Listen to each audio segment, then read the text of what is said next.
Hi everyone, welcome back to my channel. So in this video, I'll be recommending top 10 dramas to watch in general for Korean dramas. I've actually done like another version of my top 10 recommended dramas to watch on Netflix, and I got a lot of great feedback, so thank you guys for those who have commented and really liked that video. But in that video, I also realized that there were some mean comments just saying that the way I say things was really hard to understand, especially the word genre or genre, and that I should really correct my English. I personally feel that if you give me a constructive feedback, I'm more than happy to accept it. But if you're gonna say like speak properly and stuff, like everyone speaks differently, okay? Like I'm sorry if my accent is really strong or the way I say things is not the way you like it, but you know what, I just want to put it out there. But overall, I would say like 95% of you guys were amazing, and that's why I was really motivated to do this part 2. And the reason why I wanted to do this is because I actually saw it on a New Zealand K-pop fan group, and people did like a poll voting of like top 10 dramas, and this is where I got it from. So I'll put their Facebook down below because I'm not taking credit of this, and a lot of these dramas in here I actually haven't really watched it, so I actually had to search up the synopsis of it, like the summary, the plot. So I will also put all the links down below where I actually copied this from, because some of this I can't really do my own plot, and I'm really sorry for the lighting. It's going back and forth, up and down, but I really wanted to film this video, but hope you guys don't mind. Lee Kang, which is played by the actor Yoon K-sung, is a neurosurgeon who once dreamed of becoming a chef. As a child back in 1992, which is when I was born, not like you guys care, but just saying, Moon Chae-young, Ha Ji-won from Secret Garden, once met Lee Kang at a small restaurant in the seaside town. There, Lee Kang cooked and gave her a meal, which in part inspired her to become a world-famous chef. Many years later, the two meet again at a hospice ward, and together they heal their own emotional scars by preparing meals for the patients there. So chocolate is perfect for foodies and fans of cooking shows. Both leads whip up some gorgeous meal, and each scene is beautifully shot to savor every dish. So I would definitely watch this. I've seen this on my Netflix and I really want to watch it. At the moment, I'm watching Hi Bye Mama and Rugo as well. Next one is number 9, Memorist, and I can't find this on Netflix, so you probably have to watch it on a streaming site. And this one consists of Dong Baek, who is played by Yoo Seong-ho, who has an extraordinary ability. He can peer into the memories of whoever he touches. With his supernatural power, get it done attitude, and eye-pleasing looks, he is becoming the world superstar detective. However, when his punches meet with suspects before words, he has a bit of a headache to his comrades. Starting from the age of 20, Han Sun-mi, who is played by Lee Se-young, is the youngest to have passed the bar exam, obtained a doctorate in criminal psychology, and become a senior superintendent in the police force, having solved 5 cold cases that even a detective with supernatural powers couldn't do. She is a genius profiler. She has a secret that drives her to do what she does. These two highly skilled professionals meet their match, a serial killer with abilities that transcend theirs combined. It's going to be a fight worth watching. And this series is actually based on a webtoon as well, so this actually sounds really interesting. I sometimes love dramas that has actions, hence why I'm actually watching Rugo right now, because it's completely different story plot from ITAEWON and stuff like that. So I think after Rugo, I would definitely give this one a try. The only annoying thing about not watching things from Netflix for me is that I have to connect to like my HDMI cable at the bottom and then try and find the streaming site and making sure the quality is good. So a little bit of a hassle there, but if you guys have a good streaming site, put it down below, because I think I just use Kiss Asian, so yeah. Number 8, Find Me in Your Memory. So it is a love story between Lee Jang-hoon, which is played by Kim Dong-wook, and Yo Ha-jin, which is played by Moon Ka-young. So the story revolves a man with hyperthermesia, which is a condition that gives people the ability to remember a vast amount of their life experience in vivid detail, and the woman who has forgotten the most important moments of her life. The two people with similar scars fatefully cross paths one day and come to love each other. Jong-hoon is an anchor of a new show which has the highest ratings. Jong-hoon's handsome face and perfect body figure make him look good in a suit. Unlike his gentle appearances, he becomes a tyrant all of a sudden and starts asking aggressive questions to whoever it is. Because of his condition, he remembers every single thing happening in 365 days a year ever since his childhood. He can't forget the memory of the woman he loved, So-yeon, who disappeared 8 years ago. A rising star who attracts everyone's attentions, Ha-jin appears in front of Jong-hoon at the moment. Despite all the attention, Ha-jin doesn't waver and keeps her confidence. However, she has a secret that her memory is fading away. The man who cannot forget and the woman whose memory is fading away, would they be able to overcome their difficulties, understand each other, and fall in love at the end? This is completely different from your usual love story. One guy remembers everything, one girl forgets everything. At the same time, it reminds me a little bit of The Notebook but with a twist. Let me know what you guys think, whether you guys actually watched this. This actually sounds interesting, but again, this one I can't find on Netflix, so I definitely need to stream it actually watching it. Number 7, which is Dr. Romantic 2. So this is actually a sequel to Romantic Dr. Teacher Kim, which I actually didn't watch. So if I were to watch this, I would definitely have to watch the first one, which is also, I think I could find on Netflix. And this is a drama about the genius but eccentric doctor Boo Young-ju, or Teacher Kim, who is played by Han Suk-kyu, set against a backdrop of Do-dam Hospital. Meanwhile, Cha Yoon-jae, which is played by Lee Sang-kyung, is a second-year fellow in the cardio-surgery department who enjoys studying and has confidently walked the path on an elite student for most of her life. So Woo-jin, which is played by An Hyo-suk, is a cynical second-year fellow who doesn't believe in happiness because of his hardships growing up, but he shows impressive levels of concentration and talent when he is performing surgery. I would definitely watch this, but I would definitely watch the first one. I do like watching doctor-related stuff or surgery stuff, and when I get started, I get like real excited. I'm like, why did I not become a doctor? But yeah, I would definitely give this one a go as well. And I've seen this around a lot that this is definitely very, very recommended to watch. Next on the list is I Will Find You on a Beautiful Day, but it is also can be titled When the Weather is Fine. So it is played by Park Min-young, who is from What's Wrong with Secretary Kim, and this is her character name here is called Hae-won, who is an ordinary woman with a good character. She has played the cello since she was a child. She began her social life with her ability to play the cello, but during the time she was hurt emotionally by others. Due to that, she does not trust people and she has closed her heart to others.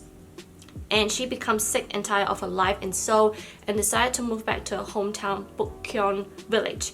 There, she met Eun-seok, who is played by So Kang-jun. He runs the bookshop Goodnight Bookstore, and his daily life is simple. He wakes up and drinks coffee, reads a book, and writes on his blog. His daily life begins to change after he met Hae-won, and apparently this story is focusing on forgiveness, healing, and love. So I think this is actually really interesting, but again, I can't find this on Netflix, and I do like Park Min-young a lot, so I think this would definitely be like the first drama I will watch out of this whole list because I just love her character, her acting is great, and this sounds like someone who has been scarred for life and hopefully will give somebody a chance to actually get to know her. So yeah.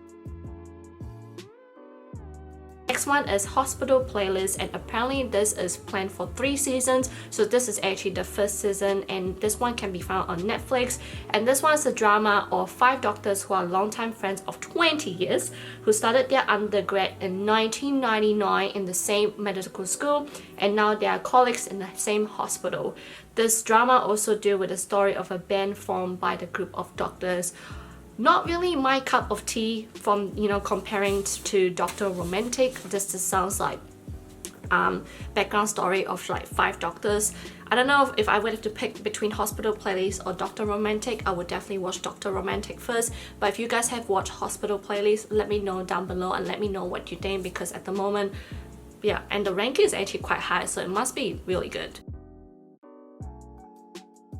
Next is Kingdom 2. So this is, they also have Kingdom 1, and which I haven't watched, so I would definitely have to watch Kingdom 1 first. This is also on Netflix, and this one is also based on a webcomic called Burning Hell Shinui Nara. I think that sounds Japanese. I'm not sure.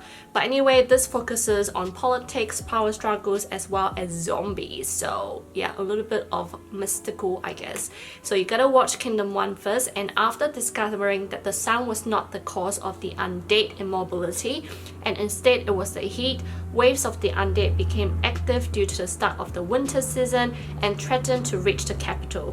In an attempt to save the people during the plague and regain his rightful throne, Crown Prince Li Chang pursues Jo Hak-ju to overthrow him, while the queen is in a race against time to produce an heir to the throne. Whoo! The last time I watched like an old type of drama like this was Sacred Heart, and I mentioned that to you guys that in that last video that I filmed for you guys, I don't watch scenes like that, but Sacred Heart I really like. But Kingdom do sound interesting, but I actually have to watch the first one before watching this. One of my workmates actually just finished Kingdom 1, and she actually definitely recommended, so guess I would have to give this one a chance.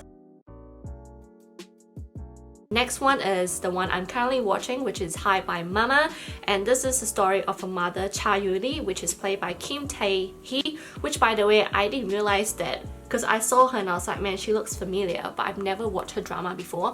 And then that's when I realized she was actually Rain's wife. She is beautiful. Anyway, she died and begins a 49-day-long project of reincarnation, and her husband, who has barely begun to live a new life after overcoming the pain of losing his wife, because she has died for 5 years and then she became reincarnated for 49 days after that 5 years.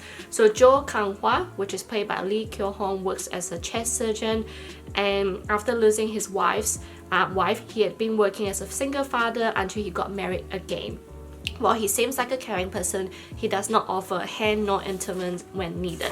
I definitely do like this drama, so I would definitely recommend you guys to watch it. At the moment, I think I'm waiting for number 13, 14, 15, and 16. They actually have like a little mini break. So yeah, so far the drama is really good. It was started as a slow start in the first few episodes, and after that it started picking up.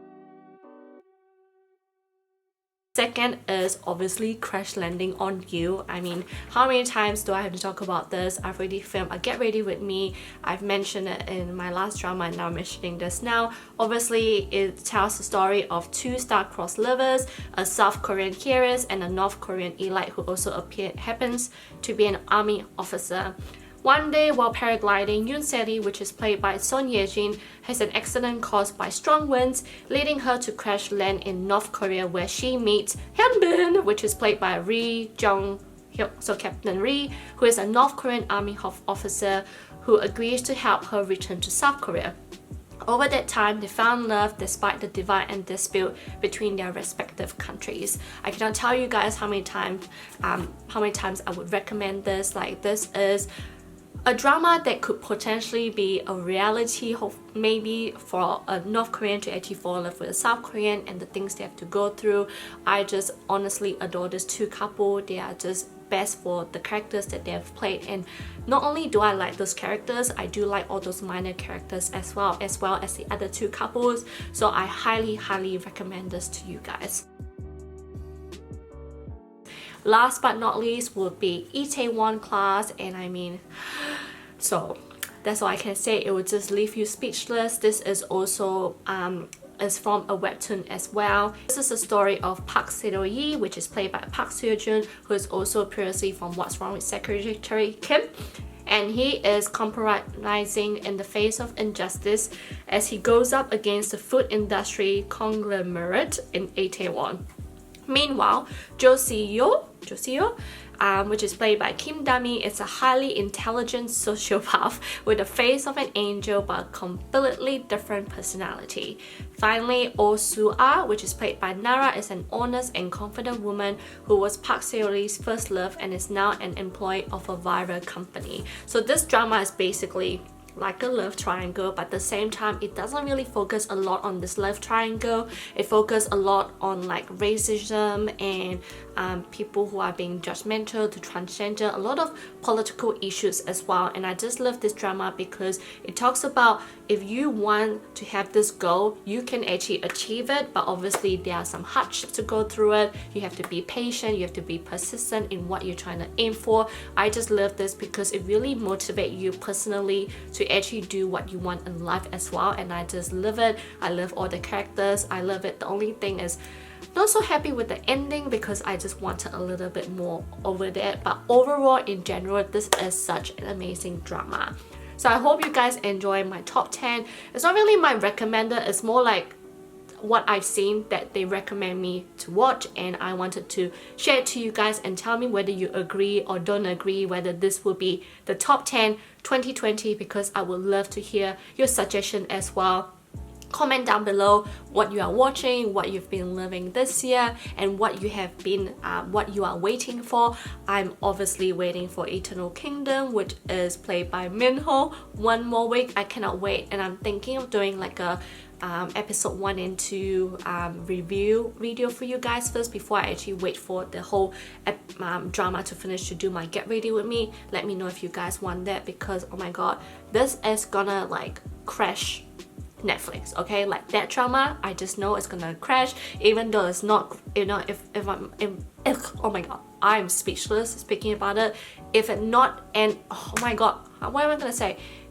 Even if the drama is not good, it's gonna be good because it's Minho, okay? Like, but I know it's gonna be good because the director is played by Goblin, but let's forget about that. Let's just wait till next week to see what happens. But yeah, I hope you guys enjoy this video, and I'll see you guys on my next video. Bye guys.